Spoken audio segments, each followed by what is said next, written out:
Hello, আবারও সকলকে স্বাগত জানাচ্ছি নতুন একটা ভিডিওতে। আজ সকাল সকাল স্নান করে নিয়েছি, চলো ঝটপট করে রেডি হয়ে নিই। কেন স্নান করলাম, কোথায় যাচ্ছি এত সাত সকালে, দেখাবো তোমাদেরকে। এই যে স্নান সেরে আমি রেডি হয়ে গিয়েছি, এরপর বেরোনোর পালা, চলো বেরোনো যাক।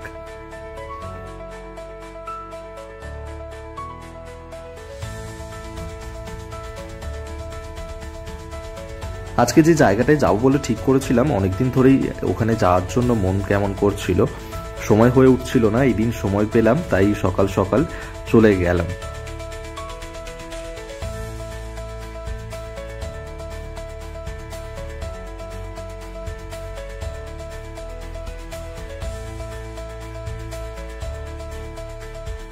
আজকে আমি যাচ্ছি রাজপুর মা বিপত্তারিণী মন্দিরে। এখানে কিন্তু দুভাবে যাওয়া যেতে পারে। আমি গিয়েছিলাম গড়িয়া হয়ে রাজপুর মোড় থেকে বিপত্তারিণী মায়ের বাড়িতে। অন্যদিকে যারা শিয়ালদা থেকে আসতে চাও তাদের জন্য বলে রাখবো রুটটা, শিয়ালদা থেকে সোনারপুর হয়ে আসতে পারো তোমরা। সোনারপুরে নেমে সেখান থেকে অটো বা টোটোকে বললেই তোমাদেরকে রাজপুর বিপত্তারিণী মায়ের মন্দিরে নিয়ে যাবে।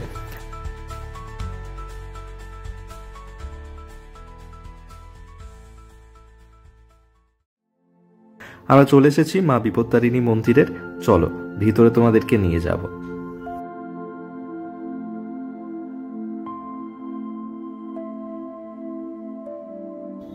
এত সুন্দরভাবে মা বিপত্তারিণী মন্দিরের পরিবেশটা সাজানো থাকে, আর ওরা এত সুন্দর করে মেনটেনেন্স করে, সত্যি দারুণ লাগে। যতবারই এখানে যাই মন ভালো হয়ে যায়।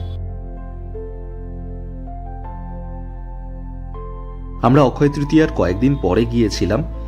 এই যে প্যান্ডেলটা দেখতে পাচ্ছ, সেটা অক্ষয় তৃতীয়া উপলক্ষে করা হয়েছিল। প্রচুর মানুষ কিন্তু সেখানে আসে এই সমস্ত বিশেষ দিনগুলোতে। তাছাড়াও প্রত্যেক দিনই এখানে ভিড় হয় মায়ের কাছে পুজো দেওয়ার জন্য। দূর দূরান্ত থেকে মানুষজন আসেন, ভক্তরা তারা এখানে ভিড় করেন। এখানে চাইলে তোমরা বাইরে থেকে প্রসাদ আনতে পারো, তবে আমি সাজেস্ট করব ওদের যে মন্দির প্রাঙ্গণেই যে মিষ্টির দোকানটা রয়েছে সেখান থেকেই তোমরা কেনো। খুব ভালো কোয়ালিটির মিষ্টি ওরা তৈরি করে মায়ের প্রসাদের জন্য। প্লাস ওদের যে বাকি ব্যবস্থাপনা সেগুলোও কিন্তু দারুণ। তাহলে ভেতরে যাওয়া যাক, মা বিপত্তারিণীর কাছে পুজোটা দেব, আর মা বিপত্তারিণী মন্দিরের যে পরিবেশ সেটাও তুলে ধরবো। মন ভালো হয়ে যাবে তোমাদের। মায়ের কাছে আগে পুজোটা দিয়ে নিই, তারপর তোমাদের সাথে আবারও কথা বলবো।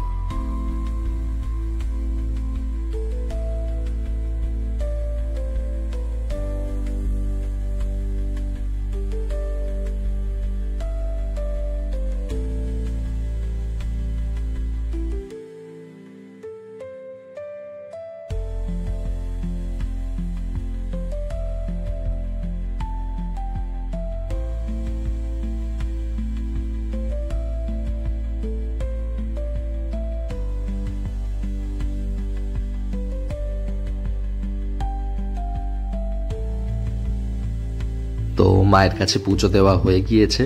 সত্যি এখানে এসে মনটা ভালো হয়ে গেল। মায়ের কাছে পুজো দেওয়ার জন্য অনেকদিন ধরেই আমি অপেক্ষা করছিলাম। এরপর তোমাদেরকে মন্দির প্রাঙ্গণের যে পরিবেশ ভিতরের, সেই পরিবেশটা তোমাদেরকে দেখাই। তোমরা চাইলে যে কোনো সময় এখানে আসতে পারো। আমি তোমাদের এই যে টাইমিং, সেই টাইমিংটাও তুলে ধরেছি। আর এখানে প্রত্যেক দিন মায়ের সন্ধ্যা আরতি করা হয়। আর মন্দির প্রাঙ্গণ চত্বর জুড়ে সেখানে একাধিক দেবদেবীর মূর্তি রয়েছে, সেগুলো তুলে ধরছি তোমাদের সামনে।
মাকে তোমরা চাইলে দর্শন করতে পারো সকাল 6টা থেকে 11টা পর্যন্ত, আর বিকেলে 2:30টা থেকে সন্ধ্যে 6:30 পর্যন্ত। টাইমিংটা তোমাদেরকে বলে দিলাম, তোমাদের সুবিধা অনুযায়ী চলে এসো। পুজো দেওয়া হয়ে গিয়েছে, মন্দির প্রাঙ্গণের বাইরে চলে এসেছি। বাইরের ছবিটা তোমাদেরকে দেখাবো। এখানে একটা রত্নবেদী রয়েছে, সেই রত্নবেদীটাতে তোমাদেরকে এরপর নিয়ে যাই। সেখানেও অনেক মানুষ পুজো দিচ্ছে, সেখানটা তোমাদেরকে ঘুরিয়ে দেখাই, চল।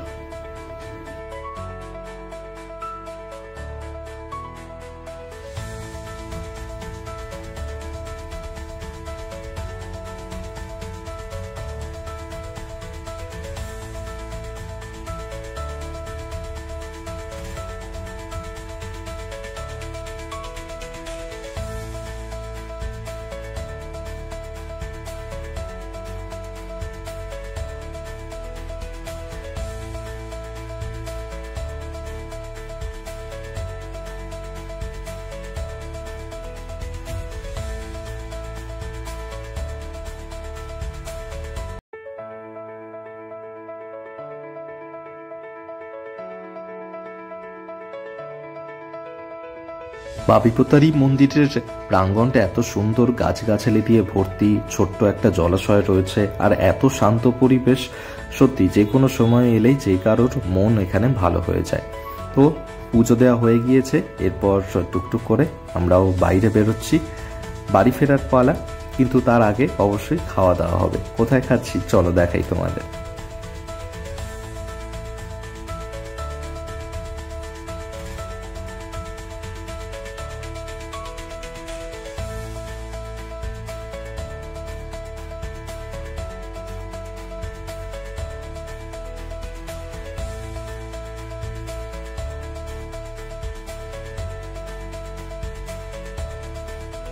মা বিপত্তারিণী মন্দিরের বাইরেই রয়েছে একটা দোকান, সেখানে দেখলাম যে গরম গরম লুচি ভাজছে।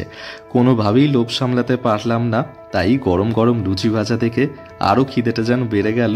তাই গরম গরম লুচি খেলাম, আর সঙ্গে কি ছিল দেখাচ্ছি তোমাদের।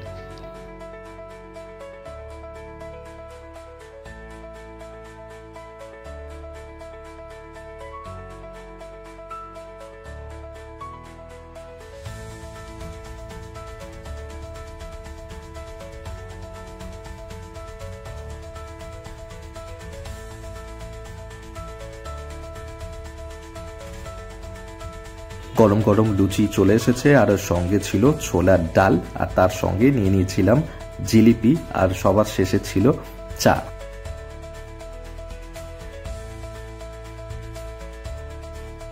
এই দোকানটাতেই পুজো দেওয়ার পর সবাই এসে খায়, আর এতটাই গরম ছিল লুচিটা, সত্যি দেখে কোনোভাবেই লোভ সামলানো যাচ্ছিল না।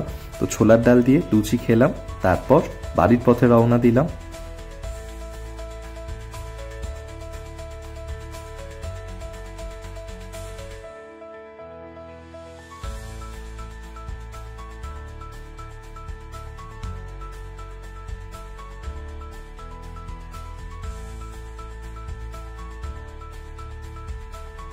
তোমাদেরকে দেখালাম মা বিপত্তারিণী মন্দিরে কিভাবে যাবে এবং তার যে পরিবেশটা। আজকে এখানেই শেষ করলাম, টাটা।